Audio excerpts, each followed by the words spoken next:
ಎಲ್ರಿಗೂ ನಮಸ್ಕಾರ. ನಿಮಗೆ ಗೊತ್ತಿರಬಹುದು, ಪ್ರಮೋದ್ ಮುತಾಲಿಕ್ ಶ್ರೀರಾಮ ಸೇನೆಯ ಸ್ಥಾಪಕ. ಅವರೊಂದು ಹೇಳ್ತಾರೆ, ದೇಶದ ಅಭಿವೃದ್ಧಿಗೆ ಮೋದಿ ಅವರು ಮತ್ತೊಮ್ಮೆ ಪ್ರಧಾನಿಯಾಗಬೇಕು. ನಮಗೆ ಮೋದಿ ಅವಶ್ಯಕತೆ ಇರುವ ಕಾರಣ ಬಿಜೆಪಿ ಅಭ್ಯರ್ಥಿಗಳನ್ನೇ ಚುನಾವಣೆಯಲ್ಲಿ ಗೆಲ್ಲಿಸುತ್ತೇವೆ. ಗೆಲ್ಲಿಸಿದ ನಂತರ ನೂತನ ಸಂಸದರಿಗೆ ನಿದ್ದೆ ಮಾಡಲು ಬಿಡುವುದಿಲ್ಲ. ಕ್ಷೇತ್ರದ ಅಭಿವೃದ್ಧಿಗೆ ಶ್ರಮಿಸುವಂತೆ ದಬಾವು ಬೀಳುತ್ತೇವೆ. ಮೋದಿ ಹೆಸರು ಹೇಳಿಕೊಂಡು ಗೆದ್ದರಷ್ಟೇ ಸಾಕಾಗುವುದಿಲ್ಲ. ನೀವು ಮುಂದೆಯಾಗುವ ಸಂಸದರು ನಿಷ್ಠೆಯವಾಗಿ ಓಡಾಡಿಕೊಂಡಿರಲು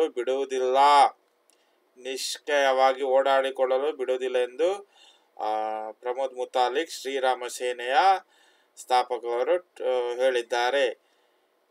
ನಿಮಗೆ ವಿಡಿಯೋ ಇಷ್ಟ ಆದರೆ ಸಬ್ಸ್ಕ್ರೈಬ್ ಮಾಡೋದನ್ನು ಮರಿಬೇಡಿ.